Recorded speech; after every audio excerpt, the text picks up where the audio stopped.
నమస్తే, నేను Kavitha. Welcome to I dream. Social మీడియాలో వికృతమైనటువంటి కామెంట్లను చేస్తూ డార్క్ కామెడీ పేరిట మనకే అర్థం కాలేదంటూ రివర్స్ కామెంట్స్ చేసినటువంటి ప్రణీత్ హనుమంతు మీద కేసు నమోదైంది. కేవలం ప్రణీత్ మీదే కాదు, లైవ్ చాటింగ్ చేసినటువంటి మరో ముగ్గురు మీద కూడా కేసు నమోదైంది. ఓవరాల్గా పెట్టినటువంటి కేసులేంటి, అందులో ఏ సెక్షన్స్ ఉన్నాయి? మనతో పాటుగా ఉన్నారు హైకోర్టు అడ్వకేట్ శ్రీకాంత్ చింతల గారు. శ్రీకాంత్ గారు నమస్కారం అండి. సో ప్రణీత్ హనుమంతు మనకు సోషల్ మీడియా చేతిలో ఉంది, మొబైల్ డేటా ఉంది, ఇంకేదో ఉంది, మనకు బ్రాడ్కాస్టర్లు ఉన్నారు, లేకపోతే యూట్యూబ్ ఛానల్ ఉంది, ఇన్ఫ్లుయెన్షియర్స్ ఏదైనా మాట్లాడుకోవచ్చు అని చేసినటువంటిది దాన్ని వాళ్ళకి రివర్స్ అయింది. అది కూడా థ్యాంక్స్ టు విజిల్ బ్లోవర్స్. వాళ్ళు మాట్లాడితే, వాళ్ళు బయట పెడితే మాత్రమే బయటకు వచ్చింది. ఇప్పుడు ఒక గుడ్ న్యూస్ అయితే వచ్చింది, ఆయన్ని అదుపులోకి తీసుకున్నారు. అట్ ద సేమ్ టైం తనతో పాటుగా లైవ్ బ్రాడ్కాస్ట్లో పాల్గొన్నటువంటి ముగ్గురు మీద కూడా కేసు పెట్టారని. ఇప్పుడు ఈ కేసులు పెట్టడాన్ని దీన్ని ఎలా చూస్తున్నారు మీరు? యాక్చువల్గా ఈ మిస్యూజ్ అనేది ఎలా జరుగుతుంది? మిస్యూజ్ అనేది ఎలా జరుగుతుందంటే అండి, స్వేచ్ఛ అనే దాన్ని సమాజం చాలా డిఫరెంట్గా అర్థం చేసుకుంటుంది, చాలా అంటే రాంగ్గా అర్థం చేసుకుంటుంది. దీనిలో రెండు అంశాలు మీరు ముఖ్యంగా చూద్దాం. ఇప్పుడు కొత్తగా వచ్చిన చట్టం కింద ఇంతకుముందు 509 అది ఉండేది, దాని కింద పెట్టారు. ఇప్పుడు 295/79 BNS కింద కేసులు నమోదు చేశారు. ఐటీ యాక్ట్ ప్రకారం కూడా నమోదు చేసినట్టు. ఐటీ యాక్ట్లో మాత్రమే 5 సంవత్సరాలు శిక్ష ఉంటుంది. మిగతా BNSలో ఉండేవారిని కూడా రెండింటికి కూడా 3 సంవత్సరాల వరకు శిక్ష ఉంది. అయితే దీంట్లో కవిత గారు, మీకు కూడా తెలియని విషయం ఏం కాదు, మనము వాళ్ళు ఈ ఇష్యూ బయటకు వచ్చినప్పుడు ఎవరు వీళ్ళు అని చెప్పేసి అసలు అప్పటిదాకా ఆబ్వియస్గా తెలియదు మనకు, అట్లాంటిది చూడం కాబట్టి ఏంది అని చెప్పేసి ఐ డ్రీమ్లో వచ్చిన ఇంటర్వ్యూ తర్వాతనే నేను చూశాను అసలు ఎవరు అని చెప్పేసి సెర్చ్ చేసి చూస్తే వాళ్ళకి కొన్ని లక్షల హిట్స్ ఉన్నాయి ఆ యూట్యూబ్, సబ్స్క్రైబర్స్ ఉన్నారు, ఎంజాయ్ చేసేవాళ్ళు ఉన్నారు, కింద కామెంట్స్ ఉన్నాయి. అంటే వీళ్ళు ఈ కొన్ని మన తెలుగు ఛానల్లో వచ్చే అతి జుగుప్సాకరమైన కామెడీ షోలలో స్త్రీలని అలాగే ఎల్జిబిటీ కమ్యూనిటీస్ మీద బాడీ షేమింగ్ చేస్తూ పొట్ట బట్ట ఇలాంటి షేమింగ్ చేసేటప్పుడు పగలబడి నవ్వి ఇంట్లో చప్పట్లు కొట్టుకునే బ్యాచ్ ఏదైతే ఉందో వాళ్ళ వల్లనే ఇలాంటి వాళ్ళు కూడా తయారవుతున్నారు. ఆ కంటెంట్ ఇది అమ్ముడుపోతుంది అని చెప్పేసి, అంటే ఏదైతే అమ్ముడుపోతుందో అలాంటి కంటెంట్ మనం అందించాలి అనే పోకడ ఇది. ఏదైతే సమాజానికి అవసరమో అది నేను చెప్పను, ఏదైతే సమాజం కొనుక్కుంటుందో అది సెలబుల్ థింగ్స్ని మాత్రం నేను సమాజానికి ఇస్తాను అనే ఒక పోకడ ఈ పి హనుమంతు, ఇతని పేరు, ఇది ప్రణీత్ హనుమంతు. ఈ వీళ్ళ వీడియోస్లో చూసా. ఆ వీడియో నేను కొంచెం క్లిప్పింగ్ ఒక ఫ్యూ సెకండ్స్ చూస్తేనే నాకు చాలా జుగుప్సాకరంగా అనిపించింది.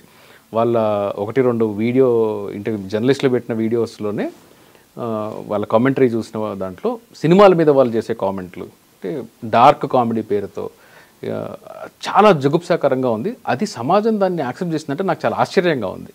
అయితే చట్టంలో వీళ్ళ మీద ఏదైతే కేసులు పెట్టారో డెఫినెట్గా వీళ్ళని శిక్ష అనేది పడుతుంది. ఎందుకు అంటే ఇప్పుడు కొత్తగా వచ్చిన ఎవిడెన్స్ యాక్ట్ అయితే ఉందో, సాక్ష్య అధినియం, భారతీయ సాక్ష్య అధినియం అనే చట్టం అయితే ఉందో, అందులో ఏంటి అంటే ఇంటర్నెట్లో ఉండే కాంటెంట్, మీరు అందరూ పబ్లిక్ కూడా కాషన్ ఇస్తున్నాను, ఇదివరకు నేను వాట్సాప్లో లేకపోతే ఇంటర్నెట్లో ఏదో పెట్టేసి తప్పించుకుంటానంటే ఇంకా కుదరదు. కొత్తగా వచ్చిన చట్టంలో ఒక వెసులుబాటు ఏంటి అంటే దానికి 2 కోణాలు ఉన్నాయి. దానికి ప్రమాదం ఉంది, అట్లాగే ఇది ఉంది.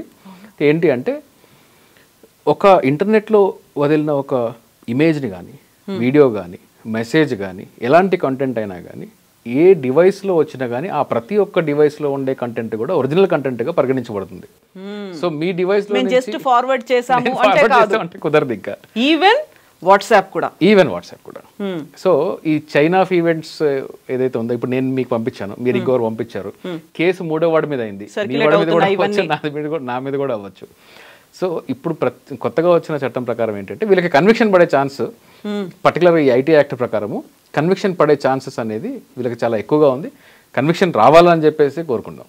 ఎందుకంటే వాళ్ళు చేసిన కామెంట్స్ అనేవి ఒక ఫాదర్ డాటర్ మదర్ మధ్యలో ఏం జరుగుతుంది, అసలు వీళ్ళ ఇంట్లో వీళ్ళు ఎట్లా ఉంటారనేది నాకు అసలు వాళ్ళతో కలిసి వాళ్ళ ఫ్యామిలీ మెంబర్స్ వీళ్ళ మొహం ఎలా చూడగలుగుతున్నారు నాకు అసలు అర్థం కాలేదు. ఎలా యాక్సెప్ట్ చేస్తున్నారు అసలు there is seriously wrong with the society also. అది మారాల్సిన అవసరం ఉంది. వీళ్ళకి శిక్ష ఖచ్చితంగా పడి తీరుతుంది. కొత్తగా వచ్చిన ఎవిడెన్స్ యాక్ట్ ప్రకారం అయితే వీళ్ళకి శిక్ష పడి తీరుతుంది. సో చాలా క్లియర్ డెఫినేషన్ అయితే ఉంది. సైబర్ యాక్ట్ అంటే ఏంటి, ఎవరెవరు ఏం చేస్తే, ఆన్లైన్ డిజిటల్ మీడియాలో వచ్చే ఎవిడెన్స్ మీద మాత్రము ఆ ఎవిడెన్స్ని ప్రైమరీ ఎవిడెన్స్గా కన్సిడర్ చేస్తుంది చట్టం ఇప్పుడు. ఇదివరకు అది ప్రైమరీ ఎవిడెన్స్గా తీసేవాళ్ళు కాదు. దానికి సర్టిఫికేట్స్ అని, అథెంటిసిటీ అని ఉండేవి. ఇప్పుడు ఏంటి అంటే ప్రతి ఒక్క ఎలక్ట్రానిక్ డాక్యుమెంట్ని కూడా ప్రైమరీ ఎవిడెన్స్గా కన్సిడర్ చేస్తున్నారు. సో వీళ్ళ యూట్యూబ్ ఛానల్లో పెట్టుకున్నది ఆబ్వియస్గా ప్రైమరీ ఎవిడెన్స్ అవుతుంది కాబట్టి పోలీసు వాళ్ళు ఎవిడెన్స్లో వేసినప్పుడు కూడా వీళ్ళకి కన్విక్షన్ వచ్చే ఛాన్సెస్ చాలా హై రేట్ ఉంది. జనాలకి రీచ్ అయ్యేట్టుగా దాన్ని సర్క్యులేట్ చేసిన, పబ్లిష్ చేసిన, ఆ తర్వాత తప్పైపోయింది అని ఒక మాట చెప్పి దాన్ని డిలీట్ చేస్తాము అంటే వాళ్ళు ఎస్కేప్ అవడానికి లేదు. అక్కడ ప్రస్తుతం ఉన్న చట్టంలో మాత్రము అలా లేదు. సో మీరు ఆ కంటెంట్ని తీసుకొని నేను షేర్ చేస్తాను, కట్ చేసి కాపీ చేసి వాట్సాప్లో ఫార్వర్డ్ చేస్తానంటే జాగ్రత్తగా ఉండండి. మీ మీద కూడా కేసులు పెట్టచ్చు. మీరు కూడా ఈక్వల్లీ రెస్పాన్సిబుల్ అవుతారు. చట్టంలో ఉన్న డెఫినేషన్లు బట్టి ఈక్వల్గా రెస్పాన్సిబుల్ అవుతారు ప్రతి ఒక్కరు కూడా. ఇలాంటి జుగుప్సాకరమైన కంటెంట్స్ని, పర్టికులర్గా పిల్లల్ని సెక్షువల్గా వాళ్ళని ఆబ్జెక్టిఫై చేస్తూ, స్త్రీలని సెక్షువల్గా ఆబ్జెక్టిఫై చేస్తూ, అలాగే సెక్షువల్లీ ఎక్స్ప్లిసిట్ కంటెంట్ని మీరు ప్రమోట్ చేస్తూ ఉంటే అది ఎలక్ట్రానిక్లో కానీ, ప్రింట్లో కానీ, లేకుంటే వర్బల్గా కానీ ఇవన్నీ కూడా శిక్షకి అర్హులు మీరు. ఇందులో పోక్సో యాక్ట్ ఉంది, ప్రతిదీ ఉంది. అండ్ నాకు కొంచెం ఈ క్లారిటీ అంటే ఏవేవి దేనికి ఎలా రిఫర్ చేశారు అనేది, ప్రణీత్ మీద 67B IT act, POCSO act 79, 294 BNS sections కింద కేసులు నమోదు చేశారు. ఇవన్నీ దేనికి రిఫర్ చేస్తున్నాయి? ఇవన్నీ కూడా ఏంటంటే ఇక్కడ ప్రైమర్లీ రెండు ఉన్నాయండి. ఉమెన్ అబ్సెనిటీకి సంబంధించి, అంటే outraging the modesty of women. ఇంతకుముందు 509 ఐపీసీ ఉండేది. ఇప్పుడు అది ఐ థింక్ 79 ఐపీసీ ఆ కేసు కింద. అక్కడ వీళ్ళు ఉమెన్ మోడెస్టీని అవుట్రేజ్ చేశారు, అలాగే ఉమెన్ని డీమీన్ చేశారు వాళ్ళ పదజాలంలో వాటిల్లో. ఒక వీడియో కాదు, ఏదో ఒక వీడియో వైరల్ అయినప్పుడు ఇప్పుడు కేసు ఎలా అవుతుంది అంటే కేవలం ఒక్క వీడియో మీద కాదు, వేరే కంటెంట్ కూడా వీళ్ళకి వ్యతిరేకంగా ఎవిడెన్స్గా పోలీసు వారు పెట్టబోతున్నారు. సో ప్రీవియస్ గా పబ్లిష్ చేసినటువంటి అన్ని వీడియోస్ కావచ్చు, బ్రాడ్కాస్ట్ చేసినటువంటి అన్ని మెసేజ్లు డెఫినెట్లీ. అట్లాగే 67 ఆఫ్ ఐటీ యాక్ట్ ఏం చెప్తుందంటే సెక్షువల్లీ ఎక్స్ప్లిసిట్ కంటెంట్ని కానీ వీటిని ప్రమోట్ చేయడము, వాటిని సర్క్యులేట్ చేయడం, వాటికి 5 సంవత్సరాల వరకు శిక్ష ఉంది. అలాగే పోక్సో యాక్ట్లో ఆ చైల్డ్ ఐడెంటిటీని బయటపెట్టడము, చైల్డ్ని సెక్షువల్లీ ప్రొవోక్ చేయడము, ఇవి కూడా శిక్ష పడుతుంది. 295 కూడా అదే చెప్తుంది. ప్రింట్ కానీ ఎలక్ట్రానిక్ కానీ ఎనీ అబ్సినిటీ ఉండేదాన్ని మీరు ప్రమోట్ చేస్తే మీరు శిక్షార్హులు అనేది ఈ చట్టాల కింద పోలీసు వారు పెట్టినట్టున్నారు. అయితే నిన్న ఈరోజు మీడియాలో వచ్చింది ఏంటి అంటే బెంగళూరులో అరెస్ట్ చేసి వారెంట్ వేసి ఇక్కడ తీసుకొస్తున్నారు అని. బహుశా తాత్కాలికంగా వాళ్ళకి బెయిల్ రావడమో, లేకుంటే స్టేషన్ బెయిల్ ఇచ్చి వదిలేయడమో ఇలాంటివి జరగవచ్చు. ఎందుకు అంటే చట్టం అది 3 years 5 years శిక్ష కాబట్టి స్టేషన్ బెయిల్ ఇచ్చి పంపించవచ్చు వాళ్ళని. ఇంతకుముందు 41 CRPC అనేవాళ్ళు. అలాగే వాళ్ళకి ఇచ్చి పంపించే వెసులుబాటు ఒకటి ఉంది, బెయిల్ కూడా వచ్చే వెసులుబాటు ఉంది. కానీ అల్టిమేట్గా ట్రయల్లో మాత్రం కన్విక్షన్ రావడానికి చాలా హైయెస్ట్ ఛాన్సెస్ ఉన్నాయి. ప్రాసిక్యూషన్ వారు, పోలీసు వారు దీనికి సరైన జాగ్రత్తలు తీసుకొని ప్రాసిక్యూషన్ లేకుండా కానీ ఈ కేసుని మీరు హ్యాండిల్ చేస్తే ఖచ్చితంగా వీళ్ళందరూ కూడా మినిమం 3 సంవత్సరాల జైల్లోకి పోబోతున్నారు. ఇప్పుడు ఆల్ సైడ్స్ నుంచి వచ్చినటువంటి ఒక ప్రొటెక్షన్, ప్రెషర్ అనేది కూడా కనిపిస్తుంది ఒక దీంట్లో చూసుకున్నట్టయితే. అంటే సోషల్ ప్రెషర్ అనేది ఉంది, డెఫినెట్లీ సోషల్ ప్రెషర్ అనేది ఉంది.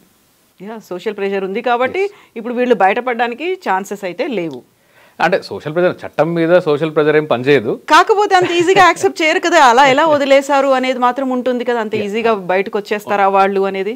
ఈజీగా బయటకు రావడానికి వీలు లేదు. ఇప్పుడు వాళ్ళు క్రియేట్ చేసింది స్టేషన్ బెయిల్ తీసుకొని వచ్చేస్తాం. అది మీకు చట్టం ఏం చెప్తుంది అంటే ఒక అక్యూజ్డ్ పర్సన్ కూడా, అంటే నిందారోపితుడికి కూడా హక్కులు అనేవి ఉంటాయి. మీరు ఎవరి మీద అంటే వాళ్ళ మీద, ఇప్పుడు నేను వచ్చేసి కవిత గారికి చేశారు అంటే మిమ్మల్ని తీసుకెళ్ళి జైల్లో పెట్టరు, ఎందుకంటే కొన్ని హక్కులు ఉంటాయి. సో వాళ్ళకి కూడా ఈ దేశ నాగరికులు కాబట్టి, పౌరులు కాబట్టి వారికి ఉండే హక్కులు వాళ్ళకు ఉంటాయి. అయితే ప్రాసిక్యూషన్ వాళ్ళ పని ఏంటి అంటే వీరు తప్పు చేశారు, నేరం చేశారు అనేది ప్రూవ్ చేయడం. అది కోర్టులో ప్రూవ్ చేస్తారు. కేవలము స్టేషన్ బెయిల్ ఇచ్చి పంపించేయడం వల్ల, లేకుంటే బెయిల్ ఇచ్చి పంపించేయడం వల్ల వాళ్ళు నేరం నుంచి తప్పించుకోవట్లేదు. చట్టం పరిధిలోనే ఉంటున్నారు, వాళ్ళ మీద కండిషన్స్ ఉంటాయి. కోర్టు ఒకవేళ మీరు ఈ సిటీ వదిలి వెళ్ళడానికి లేదు, మీరు ఇలాంటి కంటెంట్ ఇంకోటి చేయడానికి లేదు అని చెప్పే రైట్ కూడా కోర్టుకు ఉంది. అలాంటి కండిషన్స్ పెట్టి ఇవ్వచ్చు, బెయిల్లో కండిషన్స్ పెట్టి ఇవ్వచ్చు. కేవలం ఇవి టెంపరీ వెసులుబాటు మాత్రమే. జైల్లో పెట్టి మీరు డైరెక్ట్గా శిక్షించలేరు కదా. There is procedure of law. ఆ ప్రొసీజర్ ఆఫ్ లా ఫాలో అయ్యి ట్రయల్ చేసిన తర్వాత ఖచ్చితంగా వీళ్ళకి శిక్షలు అనేవి పడి తీరుతాయి. అయితే ఇక్కడ ప్రణీత్తో పాటుగా మిగతా వాళ్ళు చేసిన ఆ కింద వచ్చినటువంటి కామెంట్స్ ఏదైతే ఎప్పుడైతే బయటకు వచ్చిందో, డార్క్ కామెడీ అంటే పిచ్చి మొహాలు మీకు అర్థం కావట్లేదు, చాలా క్లియర్గా చెప్పింది అది. అక్కడ మీకు ఆ కంటెంటే అర్థం కావట్లేదు, మీరు వెనకబడి ఉన్నారు అని చేసినటువంటి కామెంట్స్. సో ఇప్పుడు డార్క్ కామెడీ ఏంటి, వీటన్నిటికీ డెఫినేషన్స్ కూడా ఉన్నాయా? డార్క్ కామెడీకి వీటికి డెఫినేషన్స్ లేవండి.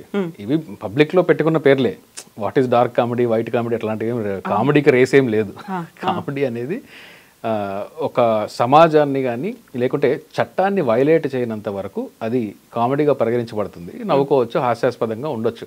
ఇప్పుడు ఆ మధ్య ఏదో రోస్ట్ అని చెప్పేసి హిందీలో ఈ ఏఐబి అనే ఛానల్ పెట్టారు కదా, బాలీవుడ్ సెలబ్రిటీస్ అందరూ వచ్చి రోస్ట్ చేసి కరణ్ జోహర్ గారిని వాళ్ళు కామెంట్ చేయడం, ప్రతి ఒక్క సెలబ్రిటీని వాళ్ళని బాడీ షేమింగ్ చేయడం, కామెంట్ చేయడం, వాళ్ళ ఇంటెలిజెన్స్ మీట్ చేయడం, గ్రిల్ చేసినట్టుగా ఒక రకమైన రోస్ట్ అని పేరు పెట్టినారు. ఇవన్నీ కూడా వాళ్ళు ఇచ్చుకున్న పేర్లే. సో అందులో ఎక్కడన్నా ఒబ్సినిటీ ఉందా, అందులో ఎక్కడన్నా ఇది ఉందంటే వ్యక్తుల మధ్యలో ఒక వ్యక్తి మీద అతని కన్సెంట్తో జరిగింది, అది డిఫరెంట్. సో దానికి ఒక కేటగిరీ పెట్టుకున్నారు. ఈ డార్క్ కామెడీ అంటే ఏంటి అనేది ఎవరు ఇష్టం వచ్చినట్టు వాళ్ళు చెప్పుకుంటారు. నాకు సంబంధించి మనం టీవీలో ఏదైతే పాపులర్ తెలుగు కామెడీ షోస్ ఏదైతే ఉన్నాయో అందులో నుంచి బయటకు వచ్చిన కమీడియన్స్ అని చెప్పుకుంటున్న పాలిటీషియన్స్ ఈ రోజులు ఎవరైతే ఉన్నారో, ఈ చిల్లర కామెడీని కూడా మనం చప్పట్లు కొట్టి నవ్వుకున్న వాళ్ళు, అది కూడా డార్క్ కామెడీయే. ఇప్పుడు ఎవరైతే ప్రొటెస్ట్ చేస్తున్నారో ఆ కామెడీకి మీరు నవ్వారు కదా, మరి దాని అవుట్కమ్ ఇట్లాగే ఉంటుంది. అయితే ఇప్పుడు డార్క్ కామెడీ లేకుంటే ఇందులో పోక్సో యాక్ట్ ఉంది, బిఎన్ఎస్ ఇవన్నీ కూడా ఉన్నాయి అనుకున్నప్పుడు, గతంలో వీళ్ళతో పాటుగా మిగతా వాళ్ళు కూడా సినిమాల మీద చేశారు, హీరోలు హీరోయిన్ల మీద చేశారు, పాటల మీద చేశారు, ట్రైలర్స్ మీద చేశారు, రివ్యూల రూపంలో కూడా ఇవన్నీ చేశారు. అవన్నీ కూడా ఇందులో కన్సిడర్ చేయొచ్చు కదా? ఇప్పుడు అబ్సల్యూట్లీ కన్సిడర్ చేయొచ్చు. ఎందుకు అంటే క్రైమ్ అనేది, కవిత గారు, it is a crime against the state. మీరు అందుకనే పోలీసు వారు అంటే ఒక అక్యూజ్డ్ పర్సన్కి కేసు టైటిల్ ఏముంటుందో చూడండి. ఎప్పుడైనా కానీ మీరు వెళ్ళి పోలీస్ స్టేషన్లో నా మీద కంప్లైంట్ ఇచ్చారనుకోండి, రేపు పొద్దున కవిత వర్సెస్ శ్రీకాంత్ అని రాదు కేసులో, శ్రీకాంత్ వర్సెస్ స్టేట్ అని వస్తుంది. ఎందుకని? It is a public wrong. So when it is a public wrong, it is a state duty. ఆ స్టేట్ డ్యూటీ అనేది వీరిని అరికట్టడము, ఇలాంటి జుగుప్సాకరమైన విషయాల్ని, ఇల్లీగల్ అయిన అంశాలని అరికట్టడం అనేది state duty. So this is a warning to every one. వాళ్ళు ఎవరెవరైతే ఇలాంటి కంటెంట్ని పబ్లిష్ చేస్తున్నారో, ఎవరెవరైతే దీనిలో ఇన్వాల్వ్ అయి ఉన్నారో వాళ్ళందరికీ కూడా ఇలాంటిదే వర్తిస్తుంది ఫ్యూచర్ కూడా. డెఫినెట్లీ. మీకు క్రైమ్లో వన్ ఆఫ్ ద అంటే చాలా లెస్ పాపులర్ ప్రిన్సిపల్ అయినా కానీ కేవలం విక్టిమ్ ఉండవలసిన అవసరం లేదు. క్రైమ్ చేస్తే చాలు. యాక్ట్, క్రిమినల్ యాక్ట్ ఒకటి చేసిన, ఇప్పుడు ఫర్ ఎగ్జాంపుల్ పాత ఐపీసీలో దాని రిలవెంట్ ప్రావిజన్ కొత్త బిఎన్ఎస్ లేదు, అంత కొత్తగా వచ్చే కదా, అంత గుర్తులేదు, 336 ఐపీసీ అని ఉంటుంది. దాంట్లో ఏముంటుంది అంటే యాక్ట్ ఆఫ్ నెగ్లిజెన్స్. అంటే ఎవరైనా నెగ్లిజెన్స్ ద్వారా యాక్సిడెంట్ చేసి చంపేస్తాం కదా, అట్లాగే ఎనీ నెగ్లిజెంట్ యాక్ట్ ద్వారా ఒక వ్యక్తిని ఎండేంజర్ చేయడము శిక్షార్హులు.